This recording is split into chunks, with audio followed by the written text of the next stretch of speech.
Hello, I'm Ben Chu. And I'm Lizzie Burden. And welcome to The Green Recovery, brought to you by Project Syndicate.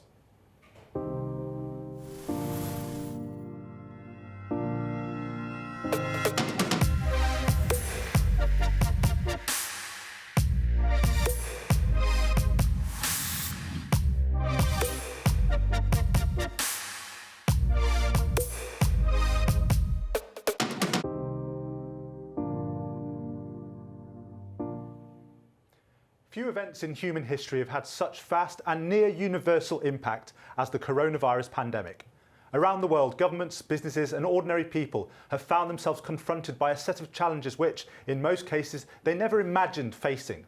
But can we find a way to rebuild that tackles what's shaping up to be the next great crisis to face humanity, and something we've been warned about for decades now, climate change? Over the next 2 days, we'll be exploring solutions to that challenge with a lineup that includes heads of state, Nobel laureates and many more. Tomorrow, we'll be hearing from Abiy Ahmed, Prime Minister of Ethiopia and winner of the 2019 Nobel Peace Prize. We'll also be joined by Gordon Brown, former Prime Minister of the United Kingdom, who played a key role in coordinating the global response to the 2008 financial crisis.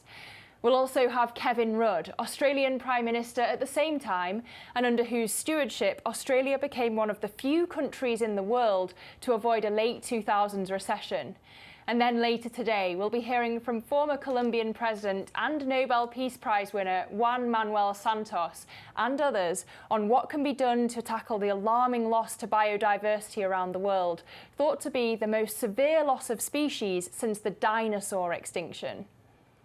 But to kick things off, we're going to start by looking at green dealing, what governments around the world can be doing to help build a green recovery from the coronavirus pandemic. Joining us for this session is as qualified a lineup as you could imagine. Mary Robinson is the former President of Ireland, current chair of the Elders and patron of the International Science Council. Her work on climate change has seen her author books, work as the UN Special Envoy, set up her own foundation for climate justice and much, much more. Joseph Stiglitz is a Nobel Prize-winning economist, best-selling author and former chief economist at the World Bank. If that wasn't enough, he was also the lead author of the IPCC's second report, which framed climate change in socio-economic terms. We also have Carlos Lopez, one of Africa's best-known economists. He currently holds positions at the University of Cape Town, Sciences Po and Chatham House. We'll be hearing from them in just a couple of minutes, but first, let's remind ourselves of the issue.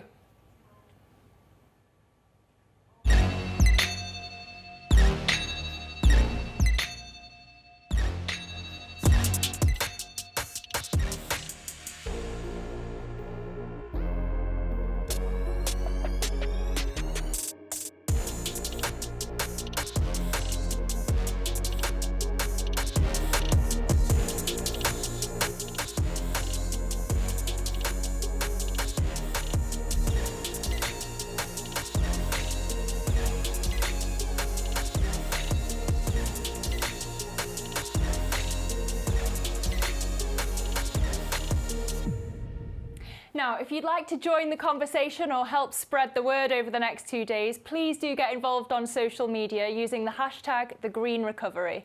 In just a few more moments, we'll be coming to our panel, but first, here's Werner Hoyer, President of the European Investment Bank. Ladies and gentlemen, I'm delighted to have the opportunity to address this forum on a critical issue of our time, the green recovery. In these extraordinary times, there will be increased pressures to trade off a green for a brown recovery. While a swift, job-rich recovery in Europe and globally is imperative and cannot be compromised, we can no longer prevaricate when it comes to the dual climate and environmental emergencies. Climate change is not slowing, and neither is biodiversity and ecosystem loss. The latest United Nations emissions gap report is clear. We must reduce greenhouse gas emissions by 50% this decade. So there cannot be any return to business as usual. Simply, there is no time. The EIB Group, the largest global multilateral financier of climate action, stands ready to play its part. In November 2019, we committed to ending our financing of unabated fossil fuel energy, to aligning all financing activities with the goals of the Paris Agreement by the end of this year, to dedicating at least 50% of EIB financing to climate action and environmental sustainability by 2025, and to supporting €1 trillion of climate and environmental investment in this decade. And our responses to the pandemic have been framed by these commitments. We are a key partner in the Recovery Plan for Europe. Our largest initiative, the Pan-European Guarantee Fund, will support up to €200 billion of financing with a focus on SMEs, the backbone of Europe's real economy. Outside the EU, we are stepping up our support to developing countries, communities and companies, not only in COVID-19 relief, but in building resilience and financing low-carbon investment. One example is the City Climate Finance Gap Fund, to be operationalized this month, which will support cities in developing countries in implementing their climate projects. We can expect investment to be depressed in the foreseeable future. It took a decade for European business investment to recover from the global financial crisis. We know that the huge investment gaps that we could see before the virus in climate, digitalization, skills, infrastructure will widen. But we know where they are, and we can support the efforts to bridge them. While crucial, the public sector alone cannot take the entire burden of leading our economies toward a green recovery. The required acceleration will depend on deep technological changes, the way markets will be shaped, and critically on private sector engagement. To this end, we have contributed to the landmark EU taxonomy for sustainable finance by establishing clear, robust definitions of green investments with disclosure and reporting requirements. Transparency and accountability. The taxonomy will help channeling financial resources towards the multitude of projects needed for decarbonization and avoid greenwashing. Under the taxonomy, the term green will apply to investments contributing substantially to averting the climate and environmental emergencies. If we consider the worsening polar ice melt, droughts, hurricanes, and forest fires around the world, the kilometer-wide islands of plastics in our oceans, then we know that the climate and environmental crises are speeding up. If ever there was a time to avoid greenwashing, it is now.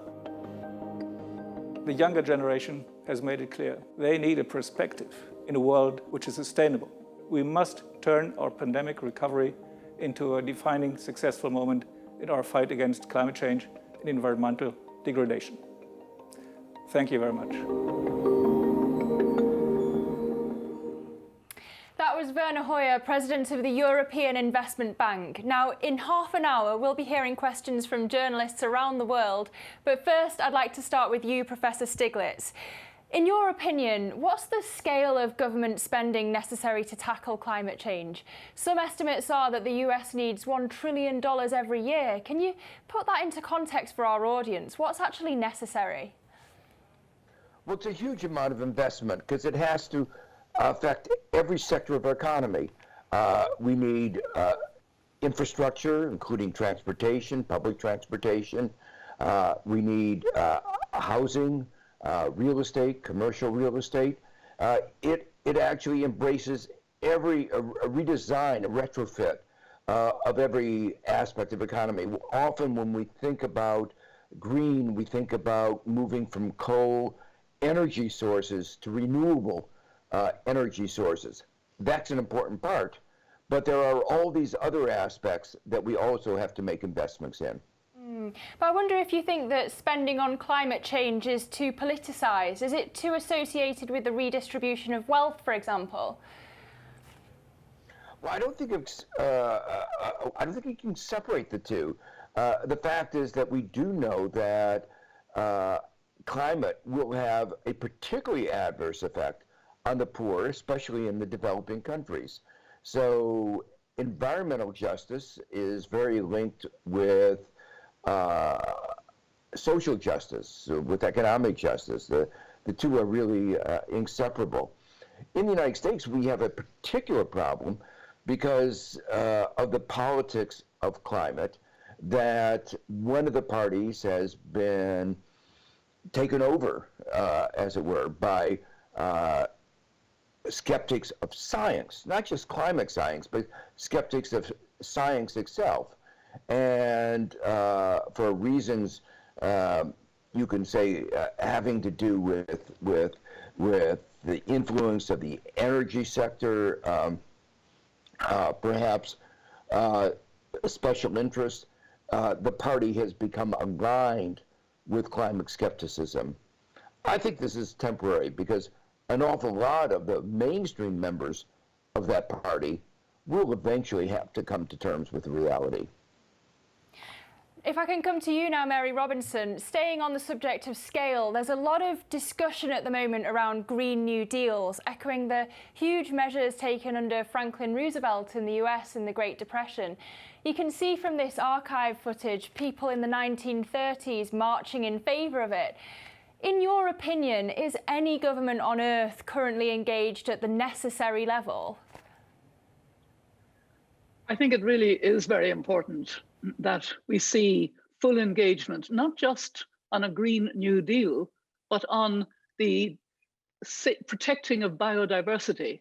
And I would like to see a closer working relationship between the two big international frameworks, the Climate Paris Agreement and the Convention on Biological Diversity.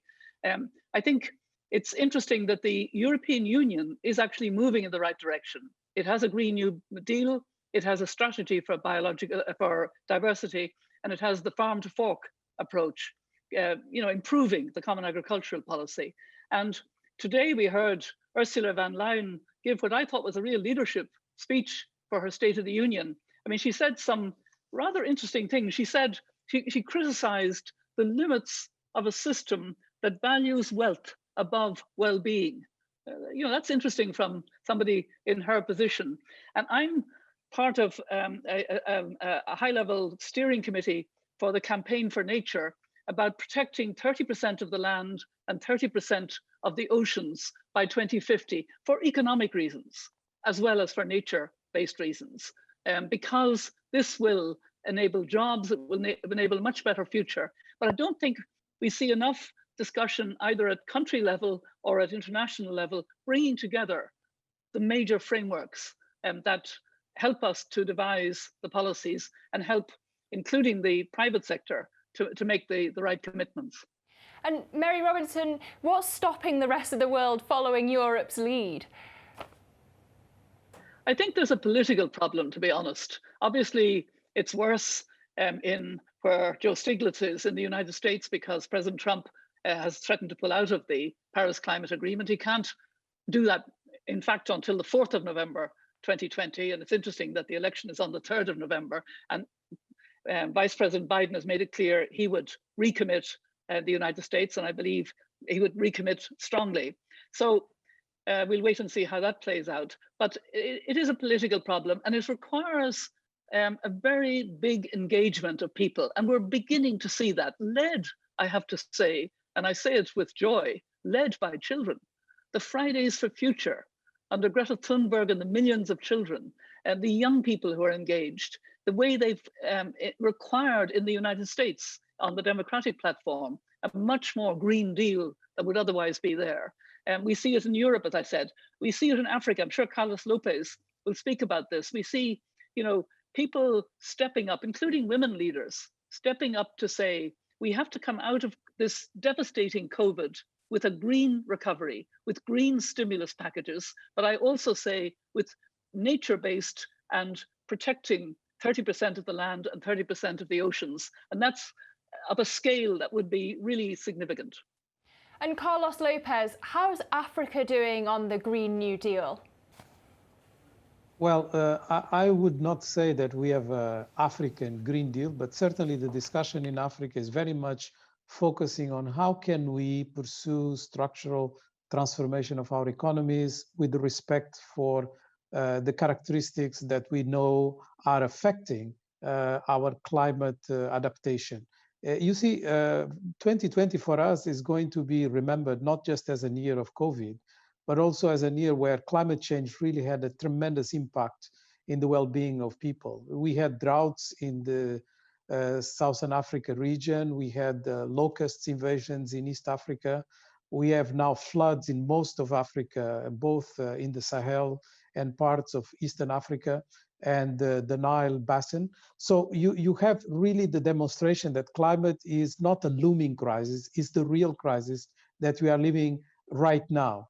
And I think this has mobilized people really to combine the two crises and to see that we have to get out of the conundrum that we are, transform the politics and transform the economies of our countries will require tackling issues such as the ones that were reminded by COVID, like for instance, inequality has been demonstrated in a way that was much more exacerbated by COVID, but also, take advantage of the opportunities that we can afford to change the way we deal with fossil fuels. For instance, most countries in Africa still have subsidies for fossil fuels, and this is the great opportunity to get rid of them, not only because the prices of oil are really at the floor, but also because renewables are now very competitive. So in this afternoon's session, we'll be looking at solutions to tackling the alarming loss of biodiversity around the planet, with opening remarks from former Colombian President Juan Manuel Santos and another absolutely outstanding panel, so please stay tuned for that. But now I want to turn to solutions regarding green investment. Mary Robinson, first of all. Carlos touched on this. When you were thinking about public investment in the face of climate, we tend to think about mitigation, trying to stop it happening. But do we perhaps need to start talking about investing to enable us to adapt to a warmer planet as well? Very much so. And actually, the private sector, some of it, is really beginning to step up. I've been involved with the B team of business leaders who are trying to give a leadership across the board on not just climate, but how we completely change our economic system. And I value the fact they're doing that. But look at what the Climate Action 100 Plus are doing.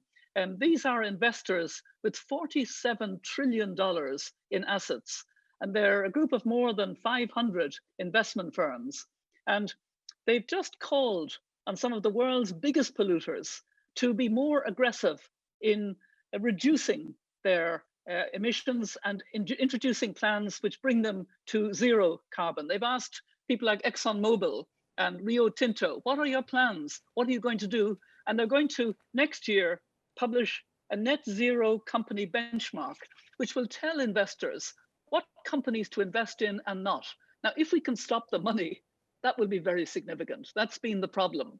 And I mean, Mark Carney has been leading on, both transparency, but now needing more than that, needing measures to stop companies from investing in fossil fuel. Now, I want to turn to you, Joe Stiglitz. I want to unpack a little bit exactly how, in your opinion, states should be investing practically to tackle climate change. What are the most useful measures do you think they can introduce here and now? Barack Obama's bailout in the financial crisis funded at least one major green initiative that proved problematic, a $500 million loan to Solyndra, a now defunct solar company. Is the lesson from that episode perhaps that simply getting out the checkbook isn't always the solution? I think that's a wrong interpretation of that particular episode.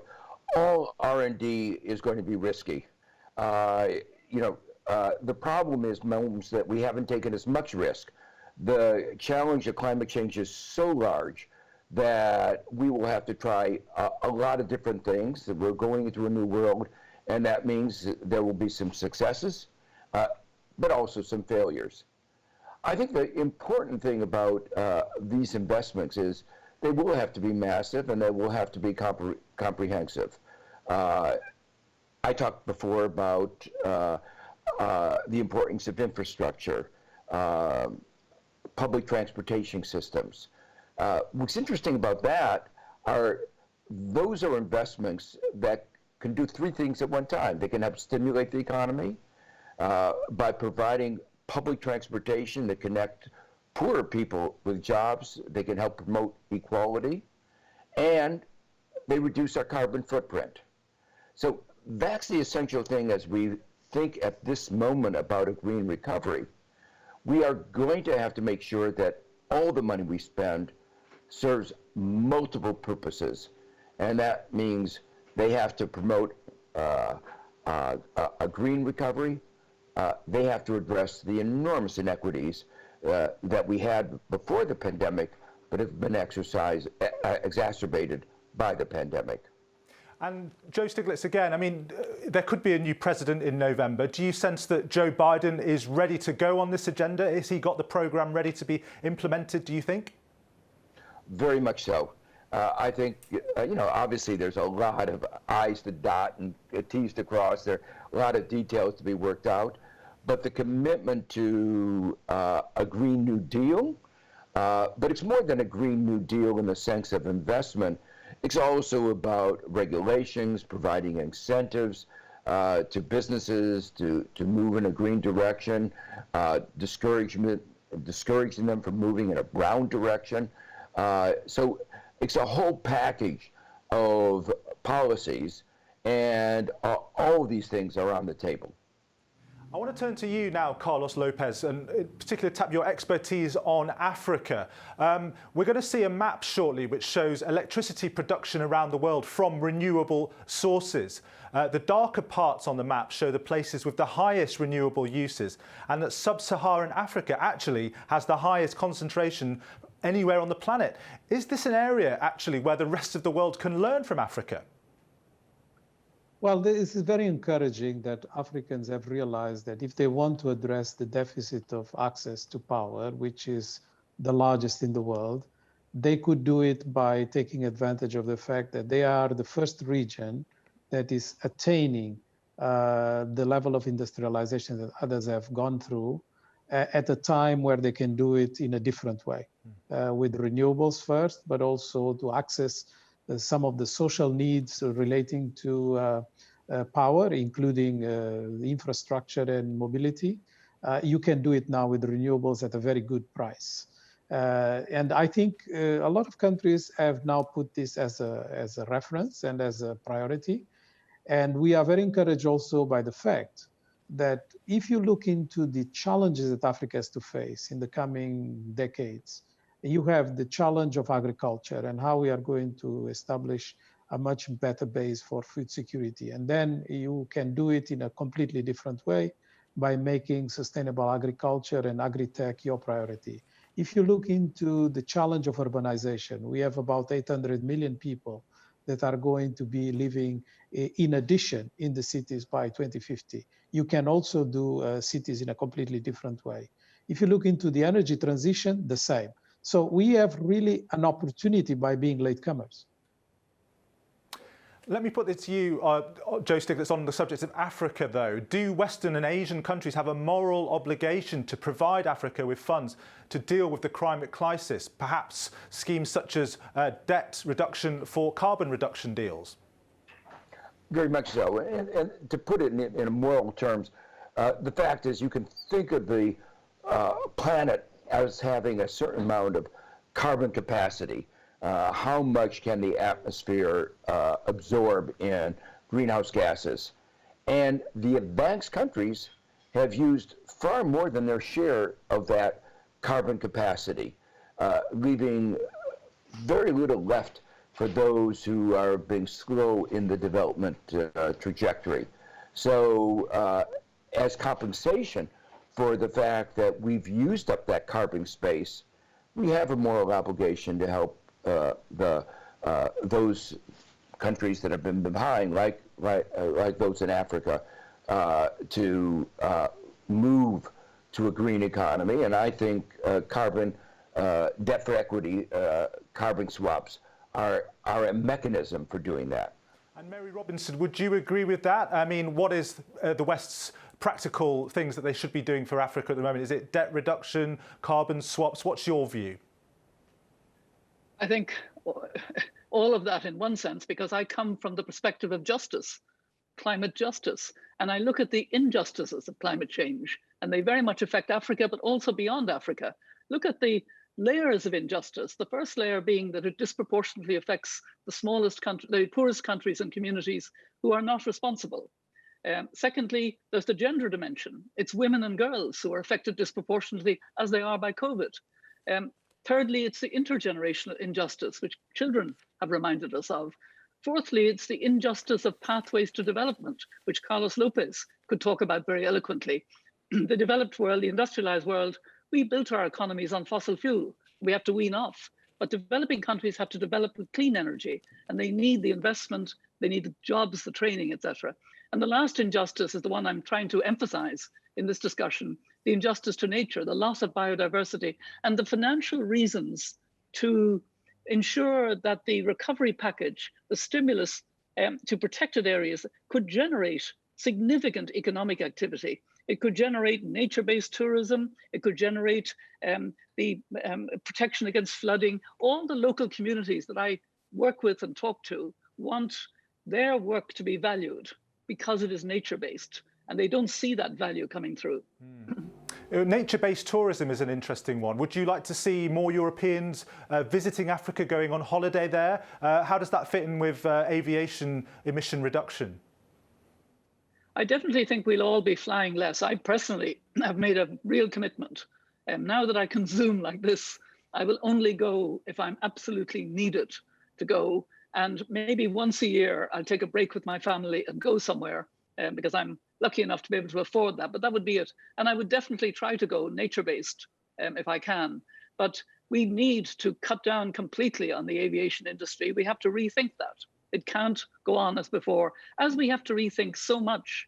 I mean, COVID is devastating, but it broke a system that would have been even more devastating for our world. And that's what we have to keep thinking. Business as usual was going to be devastating for future generations, and indeed in quite a short time span for current generations as well, who are young. So, you know, we're stimulated, if you like, into having to think differently. And that's why I think we need to link more and not be in silos. I was very much a climate envoy for the Paris Agreement. I didn't think as much about biodiversity. I do now. I think about both. And that's the way we need to go. Now, don't forget to join the conversation and help spread the word over the next 2 days. And please do get involved on social media using the hashtag #TheGreenRecovery. I want to turn now to the obstacles to green investment. Joseph Stiglitz, the fiscal response to COVID-19 provided a great opportunity to push through a Green New Deal agenda. So why were only 4% of measures brought in by G20 countries green, according to Oxford University? Well, I think part of the reason has to do with there was such a rush to spend money to support the economy that there just wasn't a lot of thinking. And that was especially true in the United States, which was the largest spender. Remember, we spent $3 trillion. And as we were spending that money, there was no vision of the post-pandemic economy.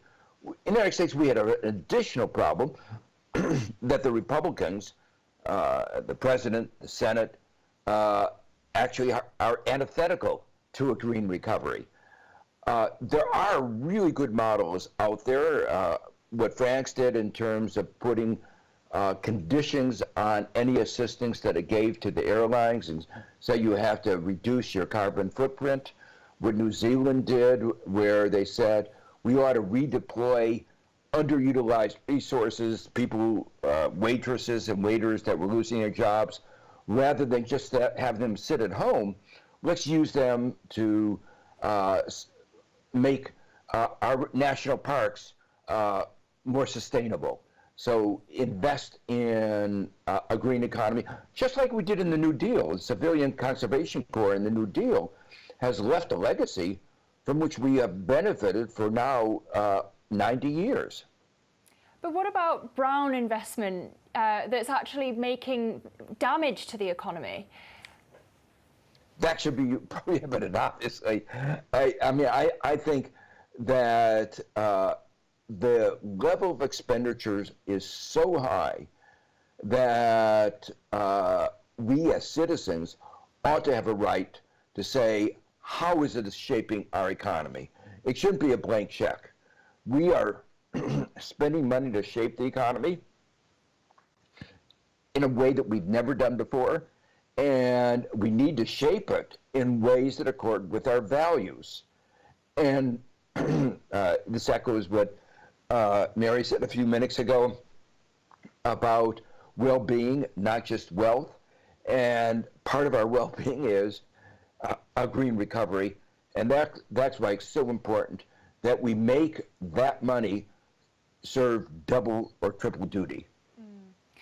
Mary Robinson, as Professor Stiglitz says, we've seen the largest ever expansion of state spending in peacetime. And we've got no real idea when the pandemic will end, and more rescue packages might yet be needed, and that money will need to be paid back at some stage. So doesn't that put enormous constraints on the ability of governments to spend more now on climate change? Well, I think what we want to see is that the recovery money will be spent in an intelligent way that fosters a green recovery. And I was actually, again, pleased with what Ursula von der Leyen said today in her State of the Union speech. First of all, she committed the EU to reducing emissions by 55%. That's up from, by 2030, that's up from 40%. That will put countries like my country, Ireland, at the pin of our collar, but it's great. It's really meaningful. And then 30% of the recovery package, the 750 billion, will come from green bonds, and 37% will be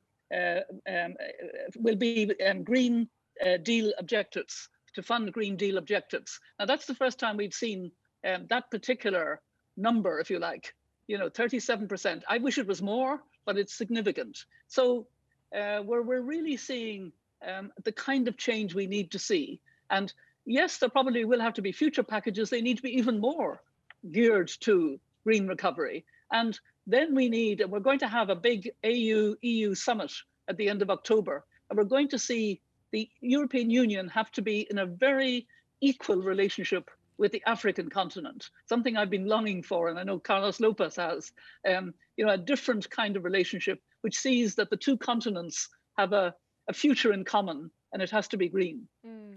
Putting aside the financial and political constraints, Mary Robinson, how much of a problem is it that there's a limit on how many shovel-ready projects there are? I don't think that is going to be as much of a limit if we are more imaginative. I mean, another thing that was in that speech, which I think is really worth thinking about, was a commitment to a European Bauhaus. Now, I think I remember post the First World War, there was a Bauhaus but this one is for a co-creation platform for architects, for artists, for designers, to design Europe to become a climate-free zone. A climate zero zone, if I could put it that way. Now, that is very exciting. That's the infrastructure that Joe was referencing, but it's a real commitment to new design, new ideas, in order that we can move forward. And I think that's exciting. Mm. Carlos Lopez, you've worked across the UN, including at UNDP, where climate change has been a huge priority in recent years. With the arrival of COVID-19, inevitably there's been a huge amount of focus on dealing with the pandemic. Is there a danger that COVID's crowded out the climate issue? No, I don't think so. If anything, I believe that COVID has actually just highlighted a certain number of aspects of the climate agenda. Particularly in Africa, I see the connection between the two very vividly in the way people are dealing with the crisis response. For instance, a lot of the most affected Africans by COVID were for reasons that have more to do with confinements, lockdowns, social distancing rules, affecting economic activity more than the sanitary dimension of the crisis. And therefore, the debate has been more economic than sanitary in the continent, with maybe the exception of South Africa that has about half of the cases of infections due to COVID. But what I think it's important to also underline is the fact that in the African debate, COVID has just demonstrated the level of cynicism of the international community in relation to funding a response to this crisis. Because Africa really is not debating how to deal with different stimulus packages. Africa is actually confronted with the fact that there is no liquidity available, and for reasons that have to do a lot, not with the management that was actually being touted as pretty good in the last 2 decades and much better than before, but rather external factors. And nobody really is helping Africa the way it is being proclaimed. For instance, the G20 debt moratorium that has been announced so far has translated into $1.2 billion, which is like, a joke. And nothing else really has happened of significance. Yes, an unfunny joke. Now, tomorrow we'll be keeping the conversation going with a session on whether green business is good business, with opening remarks from former British Prime Minister Gordon Brown, followed by our final session, Closing the Circuit, looking at how we can transition to green energy, which will have opening remarks from former Australian Prime Minister Kevin Rudd, and another great panel discussion. But now I want to talk about overcoming some of those obstacles to green investment. First of all, Mary Robinson, most of the world's richest countries, the ones with the greatest capacity for green investment, are democracies. Yet we see, for example, with the yellow vest protesters in France, that there is opposition to green investment when it can impact on people's livelihoods. What's the way to get people on side, do you think? The way to get people on side is to be on the side of justice. The Gilets jaunes, the yellow vest protest in France was not against the environment. It was against the injustice of removing a wealth tax and then putting a tax on travel for people who were poor without any distinction, if you know what I mean. In other words, loading the low income with the burden. And it was seen to be unfair. That was the cause of the protest.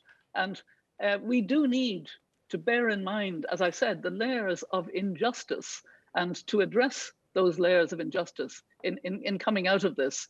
And I think that, we need a just transition also for the workers in the industries that have to be let go, starting with coal. We should have no new coal. What about coal workers? They built up economies. They worked hard. They deserve to be part of the future, either with being pensioned off if they're a certain age, or if they're younger, having retraining and a particular focus on providing jobs in the communities concerned. We're seeing this in some countries. Spain has been quite good in working with the trade union movement, in putting up a big sum for a climate justice fund. Now the EU has a climate justice fund, I'm very glad to say. That's going to be part of the future, a just transition as we move forward.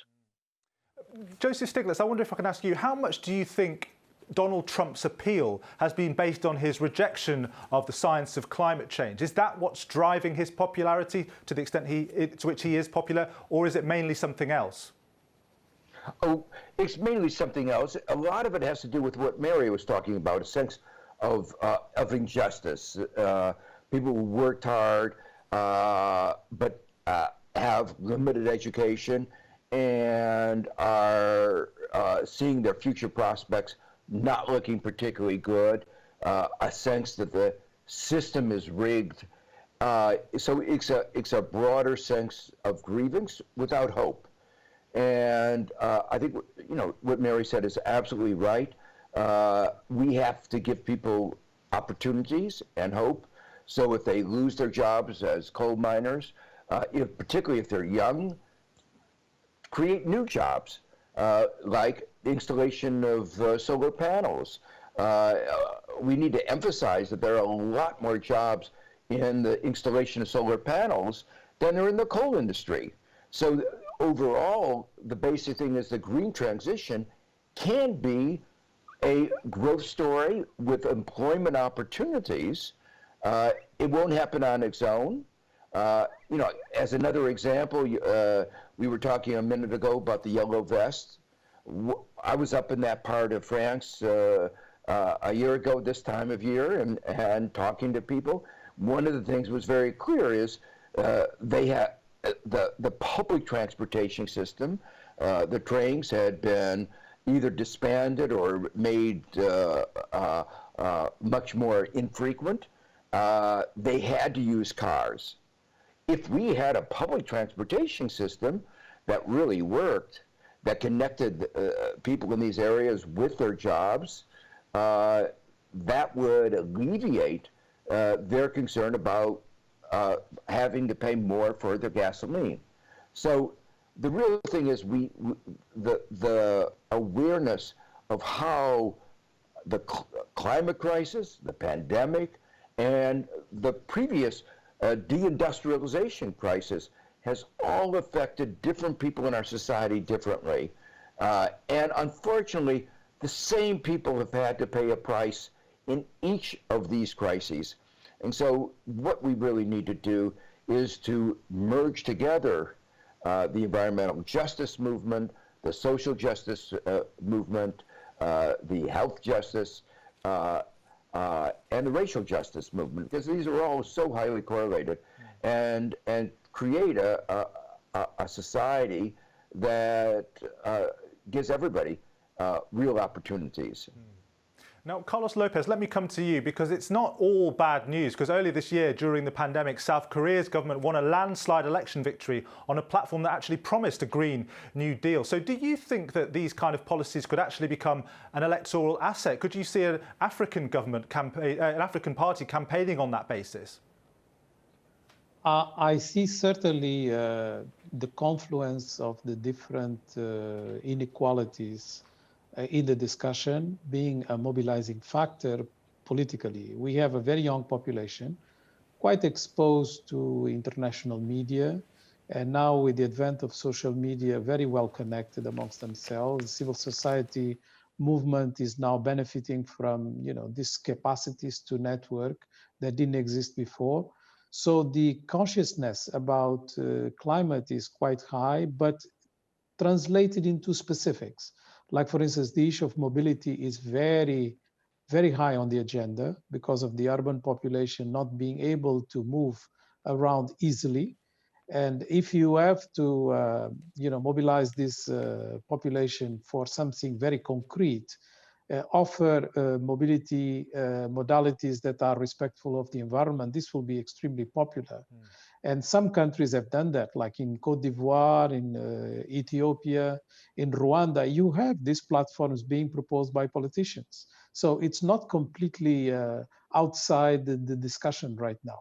But I think there is another element that I think it's important to underline, is that Africa has been quite innovative in some areas of technology, the areas that allow for frugal utilization and innovation. And it has demonstrated a capacity to leapfrog because of the young population that it actually has, and will increase. So what normally is associated as backwardness, the fact that Africa doesn't have the same infrastructure, namely digital infrastructure that other parts of the world, is an opportunity for investment, because the crisis has also demonstrated a willingness of all governments to invest on responses that were, as quick as possible. And a lot of them, particularly in the areas of services, were digital and were using new technologies. And Africa leapfrogged in a number of these areas quite significantly during the crisis. So, sticking on the subject of solutions, Joe Stiglitz, all over the world, central banks' mandates are currently set up to target inflation. Here in the UK, there's been a discussion about changing that to targeting nominal GDP. But I wonder, do you think there's scope to include climate change in some way in a central bank's mandate? Well, actually, most central banks has a part of their mandate financial stability. And one concern that many of us have is that if we don't get climate change under control, there will be large amounts of stranded assets. That is, coal assets are going to go down to value zero. The market values them far higher than zero. And if that change from their current value to their long-run value occurs in a very short span of time, it would be very destabilizing for the financial, for our economy. So assessing carbon risk is really important, an important part of the mandate of central banks. And so some countries like New Zealand have already mandated that all corporations disclose their carbon risk. So I think this is a sort of a model that all countries ought to be moving towards, the disclosure of a mandatory disclosure of climate risk. And central banks need to look at it from a systemic point of view. any single firm can look at it from its own point of view. But what worries many of us is the systemic consequences, because carbon risk is a systemic risk. Well, now it's time to open up the discussion to questions from journalists around the world. We'll start with the Nikkei in Japan. What's your name and question, please? Hi, my name is Kodaira. I'm a journalist for the Nihon Keizai Shimbun. Especially I'm covering the finance. And nowadays I have written a lot about the ESG or climate change and etc. About 99% of our articles nowadays is about the climate relating or ESGs. And thank you very much for this opportunity to hear the good argument, and it provided me with good insight for my article. And may I confirm very, very simple things after hearing the lots of arguments. What is the most important thing to make the green recovery successful? Carlos Lopez, let's put that to you. Well, I think political commitment certainly comes to mind, because you will not be able to actually mobilize what it takes in terms of interventions for a green recovery without very strong public hand. And this has been admitted. The orthodoxy that didn't recognize the role of the state in promoting some of this type of changes is now completely forgotten. And we have now all embraced the need for a very strong public intervention.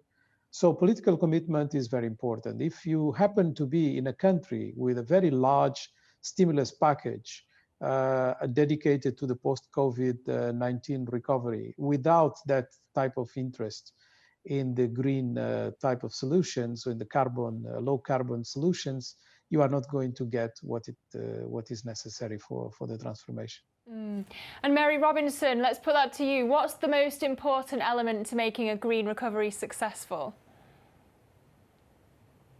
I agree with Carlos that it is political commitment. And I must say, to the questioner from Japan, it is good that Japan is beginning to give some leadership. I took part in a very good panel with 88 government representatives very recently, with the Environment Minister Kosumi, who had decided to try to provide a platform in the absence of maybe the UK, which has the leadership, the presidency in preparation for COP26. We haven't seen the UK step up enough, in my view, and Japan stepped up in that way. These are the kind of initiatives that we need. Governments can't do it alone. They need the investment community, they need business, they need philanthropy, they need civil society, they need the pressure of all the movements for justice that we've been talking about. But they are very important. And Joseph Stiglitz, what's the most important element to make a green recovery successful? Well, I agree with everything that's been said so far, but let me add a couple of specifics. I think there has to be a vision, a green vision in the allocation of funds, and there have to be conditions imposed on all the recipient of funds. I mentioned the example, for instance, if you're going to give money to the airlines, you have to say you have to have a smaller carbon footprint. In the case of Japan, I say one thing more. Japan, before the pandemic, was worried about the size of its national debt, and numerous times it's proposed an increase of the sales tax in order to put its fiscal position in better order. And every time it happens, it dampens the economy. And obviously right now, this is not the time to dampen the economy. I've consistently said a much better approach than increasing the sales tax, which discourages economic activity, put a carbon tax. A carbon tax will encourage firms to make investments to retrofit the economy towards a green economy. It provides incentives. So it's actually part of a package that can help stimulate the economy. So next time Japan needs to think about how to get its fiscal house in order, think about a carbon tax as part of a green recovery. And what can environmental measures do that non-environmental measures can struggle to do? In Japan, for example, Joseph Stiglitz. Well, I mean, obviously, the broad package of infrastructure that we've talked about, but Japan is in a unique position. They've made a lot of investments in infrastructure, more than a lot of other countries. They have challenges in moving towards more renewable energy. They were very affected by the nuclear power accident, but they have a lot of scope for renewable energy. And obviously they also have a lot of scope, I think, for investments that restructure real estate to make it better aimed at reducing the carbon footprint. Useful advice for the incoming Japanese Prime Minister there. Now let's go to our second journalistic questioner, who is from Sinocorp. Could you please tell us your name and give us your question? Good morning. I'm Catherine Duan from CNET North America. Thank you for offering this opportunity. My question is, how long will it take the United States to return to the economic level before the pandemic? What factors are needed to have the growth? And what industries will first recover? Well, let's stick with Joe Stiglitz on this one. How long, Joseph Stiglitz, do you think it will take before the level of US GDP is back up to where it was before the pandemic crisis hit, do you think? Well, I don't want to sound like a two-handed economist, but I will answer it on the one hand and on the other. It all depends on the election. The Republicans have made a commitment not to help the economy. They have said we're not going to extend unemployment insurance in the way that it needs. They're not going to help the state and local governments. They're not going to extend the other assistance that our economy really, really needs.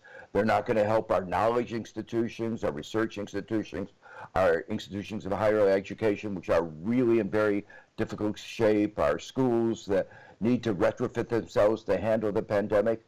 So if Trump continues, I think we will not see ourselves back to where we were at the beginning of 2020, the end of 2019, for years to come. The damage will be very, very deep. If Vice President Biden gets elected president, I am much more hopeful. And I am very hopeful that there will be a green recovery.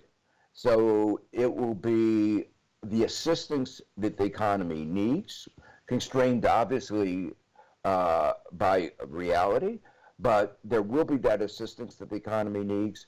And we will, at the same time, be working to achieve social and economic justice, racial justice, but also environmental justice, so that it will be a green recovery. His motto has been, build back better, and I think that's exactly right.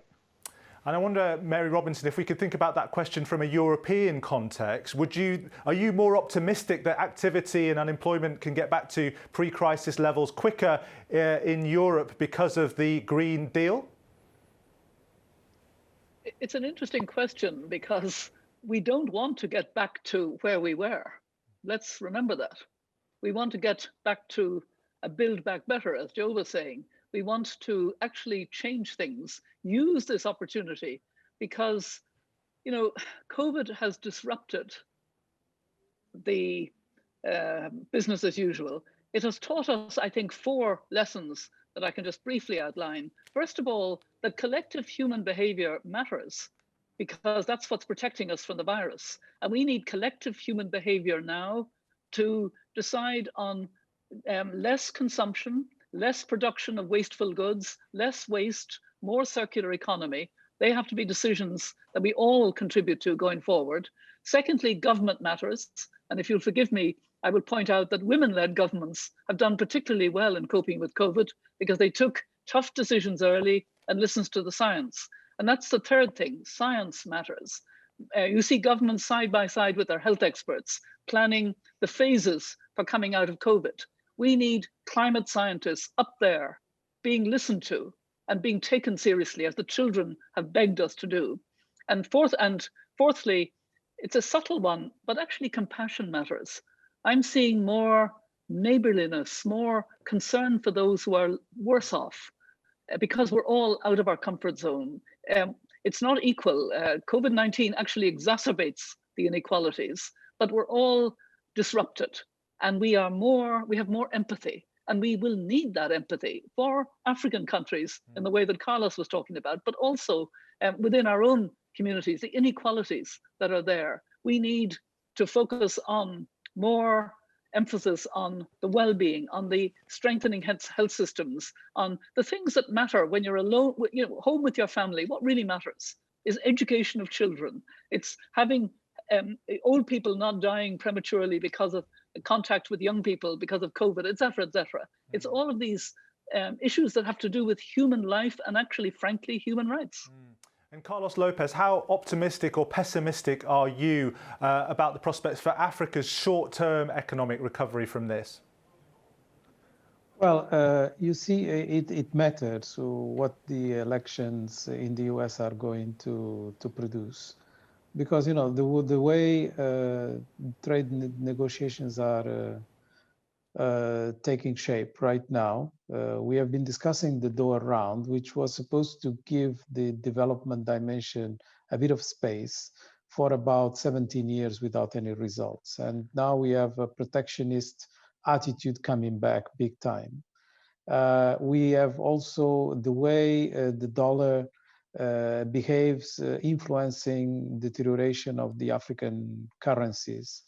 So these are two examples of how Africa suffers from global trends and global economic governance in a systemic way. And therefore, it is very important for us what is going to happen in those elections and other very important developments in the world that are likely to influence the behavior of not just investors, but also some of these characteristics that I have mentioned that are going to shape the fortunes of Africa one way or another. If we want to get out of the commodities dependency, and we have about 80% of our exports coming from commodities, we'll have to have a bit of space. Systemic changes are going to create or not that space. And therefore, we are really very worried about developments post-COVID not taking Africa into account one way or another, because all this liquidity, these packages, negative interest rates for rich countries, and all these developments are going to make our capital fly even more to more secure locations, which is already happening, is disrupting value chains and supply chains that were fragile in Africa. So all these different developments are announcing a much more severe post-COVID recovery for us than for the rest of the world. We've got a question now from France, from Say magazine. What's your name and question? Yes, hello. I'm Jean Rognetta, and Say is going to be the French edition of Project Syndicates magazines. I'd like to echo what Carlos Lopez just said about the dollar. In the sustainability issue that is published today in English, you will find some very radical proposals for green recovery, including from Anne Pettifor, if my memory serves me right. The idea of replacing the dollar as a reserve currency with a synthetic hegemonic currency, an idea that was advocated by Mark Kearney before he left the Bank of England also, essentially a basket of central bank digital currencies. Now, the question is, do we need to go so far as replacing the dollar as a reserve currency?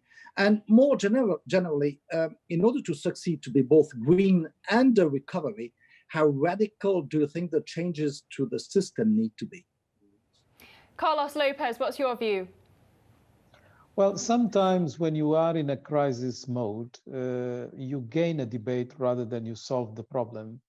I certainly believe that when we were discussing the UN Global Agenda in 2015, we gained the debate about taxation and the importance of taxation, although there was complete disagreement on how to tackle it. And I think right now we have a certain number of debates emerging as a result of the crisis, and we are unlikely to solve them now, but we are gaining these debates and the space to actually discuss alternative solutions for some of the systemic dimensions that I was referring to.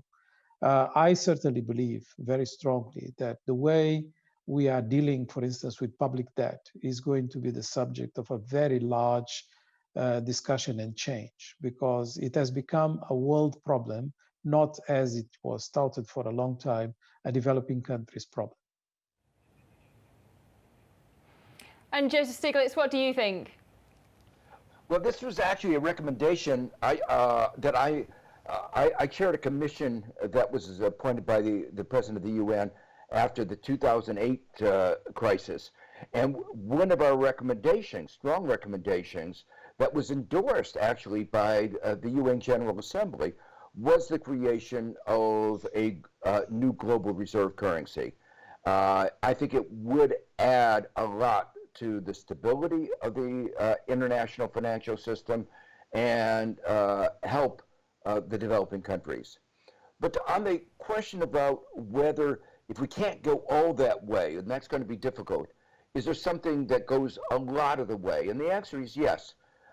We already have a framework that is very similar to that in what are called special drawing rights, SDRs, within the IMF. And the head of the IMF has called for a special issuance of $500 billion of these special drawing rights. There is a bill in the U.S. Congress to expand the special drawing rights by an amount of $2 trillion.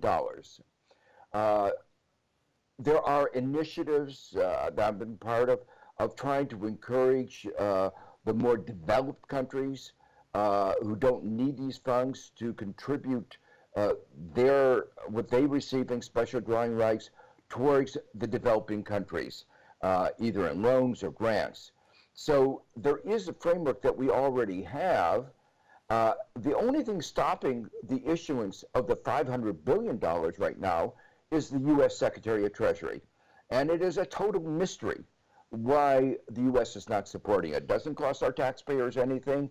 It is just inexplicable why we can't do something that would help others at essentially zero or very low cost to ourselves. So again, it's something that I hope after the election will be at the top of the agenda. Now, one more thing I want to mention, which is the G20 called for a stay on official debt for the least developed countries. That was a move in the right direction, but it's clearly not enough. A lot of the emerging markets are going to have problems, and a lot of the debt today is private debt, and the private creditors have shown themselves very uncooperative. They've refused to deal with the problems of African debt and restructure the debt. So what we need now is a restructuring, not just a stay. The magnitude of the downturn is being so massive that there will need to be, for many of the countries, a very deep restructuring of the debt. And the advanced countries have to stimulate that. Brilliant. Well, thanks so much. That's unfortunately all we have time for now, but thank you so much to our guests, Mary Robinson, Joseph Stiglitz and Carlos Lopez. Don't forget, if you'd like to join the conversation or help share the word over the next 2 days, please do get involved on social media using the hashtag #TheGreenRecovery. Now, don't go anywhere. We'll be taking a short break, but before our second and final session of the day, where we'll be looking at what we can do to stop the alarming loss of biodiversity. We'll be hearing from another former Colombian president and Nobel Peace Prize winner, Juan Manuel Santos, along with Anne-Larie Gauderie, Jennifer Morris, Christiana Figueres and Johan Rockström, in what looks to be another fascinating discussion. We'll see you then, and thanks very much for watching and sharing.